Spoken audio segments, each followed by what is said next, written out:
श्री गणेशाय नमः। श्री राधा कृष्णाभ्यां नमः।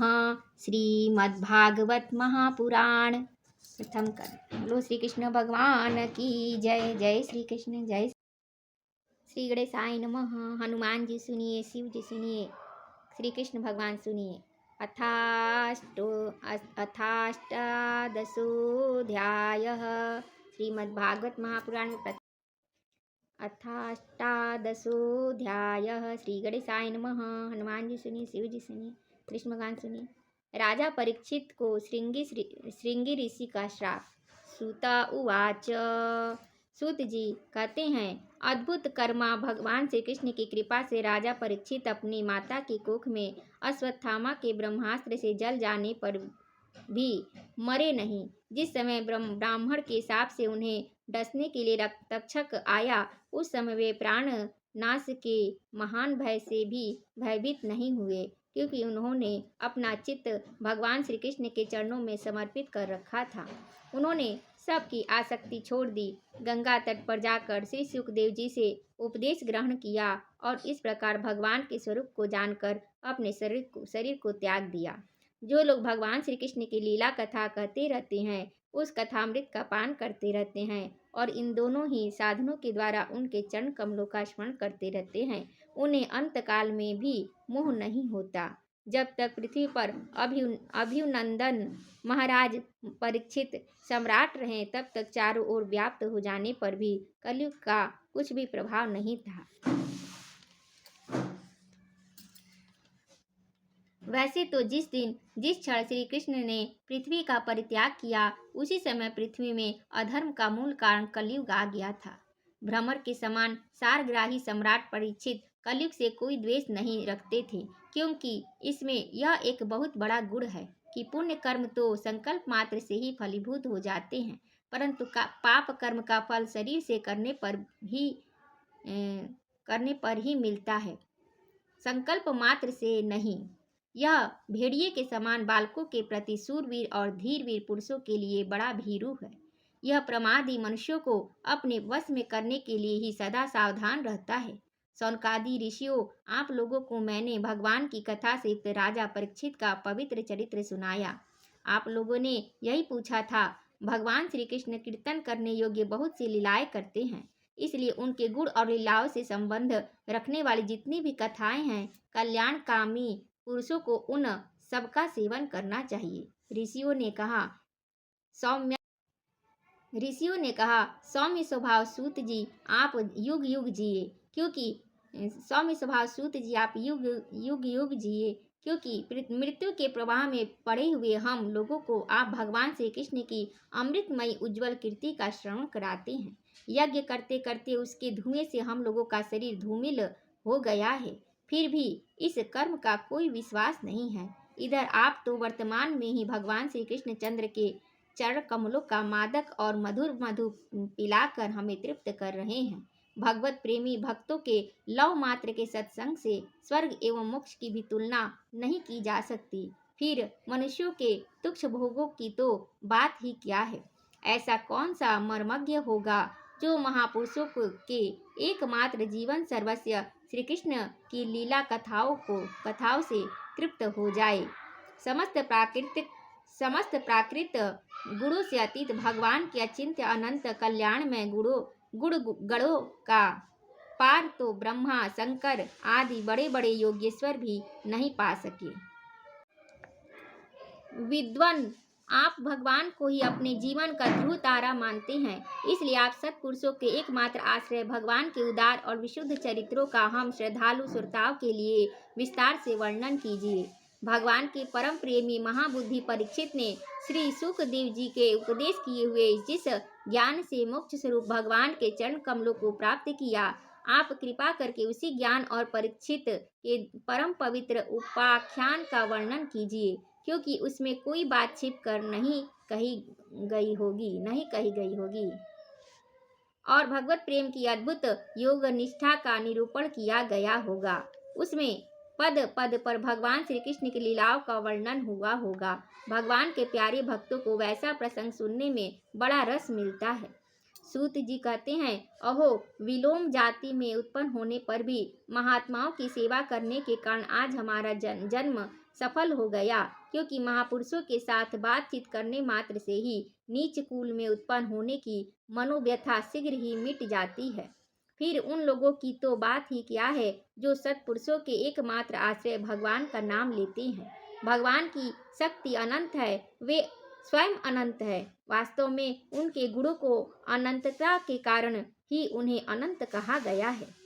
भगवान के गुणों की समता भी जब कोई नहीं कर सकता, तब उनसे बढ़कर तो कोई हो ही नहीं सकता, क्योंकि उनके गुणों की यह विशेषता समझाने के लिए इतना कह देना ही पर्याप्त है कि लक्ष्मी जी अपने को प्राप्त करने की इच्छा से प्रार्थना करने वाले ब्रह्मादि देवताओं को छोड़कर भगवान के न चाहने पर भी उनके चरण कमलों का रज का ही सेवन करती हैं।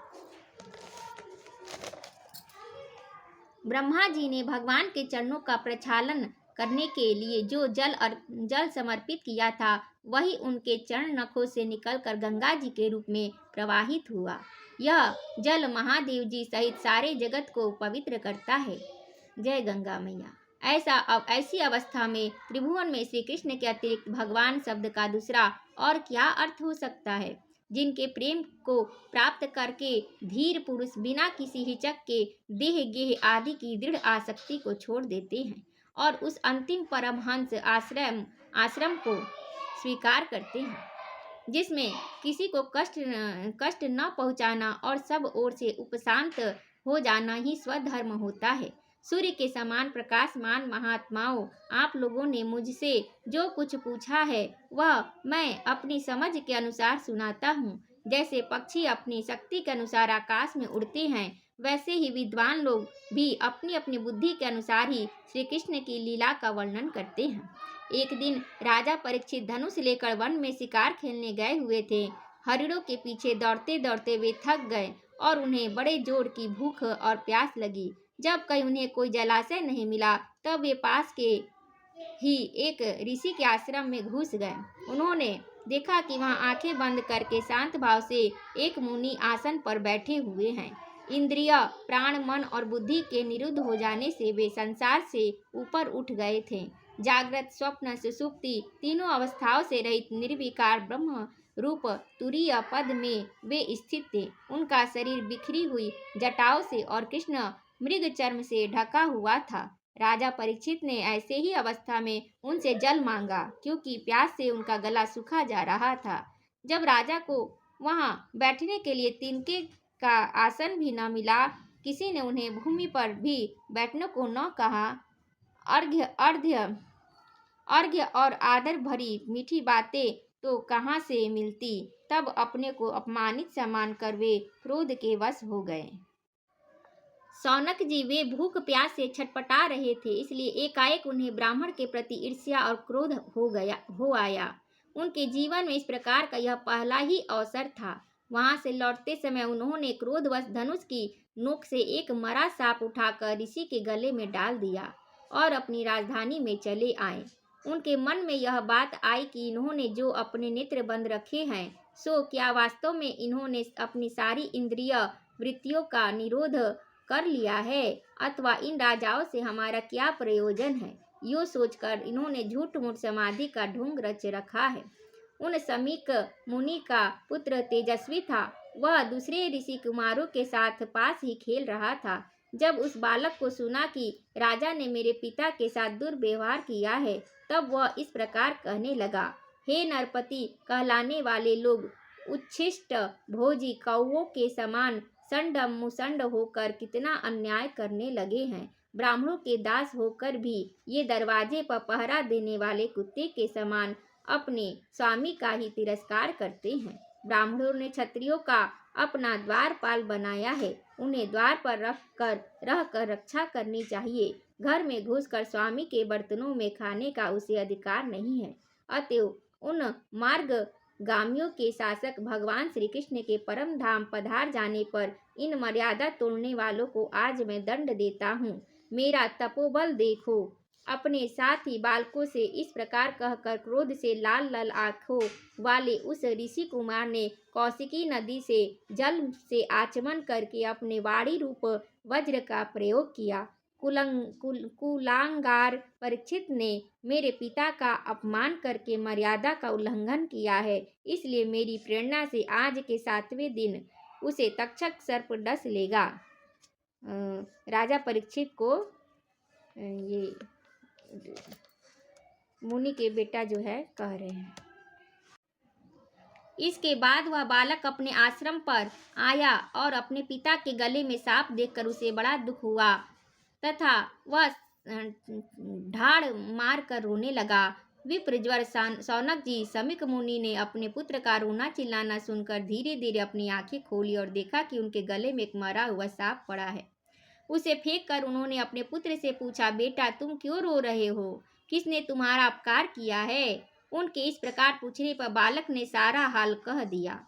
ब्रह्मर्षि समीक ने राजा के सांप की बात सुनकर अपने पुत्र का अभिनंदन नहीं किया। उनकी दृष्टि में परीक्षित सांप के योग्य नहीं थे। उन्होंने कहा, ओह मूर्ख बालक, तूने बड़ा पाप किया। खेद है कि उनकी थोड़ी सी गलती के लिए तूने उनको इतना बड़ा दंड दिया। तेरी बुद्धि अभी कच्ची है। तुझे भगवत स्वरूप राजा को साधारण मनुष्यों के समान नहीं समझना चाहिए, क्योंकि राजा के दुस्सह तेज से सुरक्षित और निर्भय रहकर ही प्रजा अपना कल्याण संपादन करती है। जिस समय राजा का रूप धारण करके भगवान पृथ्वी पर नहीं दिखाई देंगे, उस समय चोर बढ़ जाएंगे और आरक्षित भेड़ों के समान एक क्षण में ही लोगों का नाश हो जाएगा।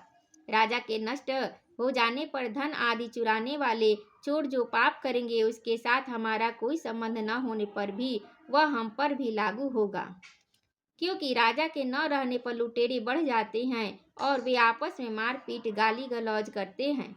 साथ ही पशु पक्षी और धन संपत्ति भी लूट लेते हैं। उस समय मनुष्यों का वर्णाश्रमाचार युक्त वैदिक आर्य धर्म लुप्त हो जाता है। अर्थ, लोभ और काम वासना के विवश होकर लोग कुत्तों और बंदरों के समान वर्ण संकर हो जाते हैं। सम्राट परीक्षित तो बड़े ही यशस्वी धर्म धुरंधर हैं। उन्होंने बहुत से अश्वमेध यज्ञ किए हैं और वे भगवान के परम प्यारे भक्त हैं। वे ही राजर्षि भूख प्यास से व्याकुल होकर हमारे आश्रम पर आए थे। वे शाप के योग्य कदापि नहीं हैं।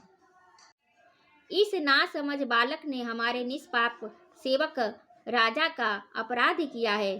सर्वात्मा भगवान कृपा करके इसे क्षमा करे। भगवान के भक्तों में भी बदला लेने की शक्ति होती है, परंतु वे दूसरों के द्वारा किए हुए अपमान, धोखेबाजी, गाली गलौज, आक्षेप और मारपीट का कोई बदला नहीं लेते।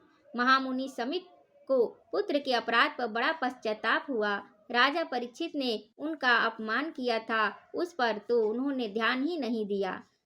महात्माओं का स्वभाव ही ऐसा होता है कि जगत में जब दूसरे लोग उन्हें सुख दुख आदि द्वंद्वों में डाल देते हैं, तब भी वे प्रायः हर्षित या व्यथित नहीं होते, क्योंकि आत्मा का स्वरूप तो गुणों से सर्वथा परे है। इति श्रीमद्भागवते महापुराणे पारमहंस्यां संहितायां प्रथमस्कन्धे विप्रशापोपलम्भनं नामाष्टादशोऽध्यायः। श्रीकृष्णार्पणमस्तु। ओम हरये नमः। करुणा करो, कष्ट हरो, ज्ञान दो भगवन, भव में फंसी नाव मेरी तार दो भगवन।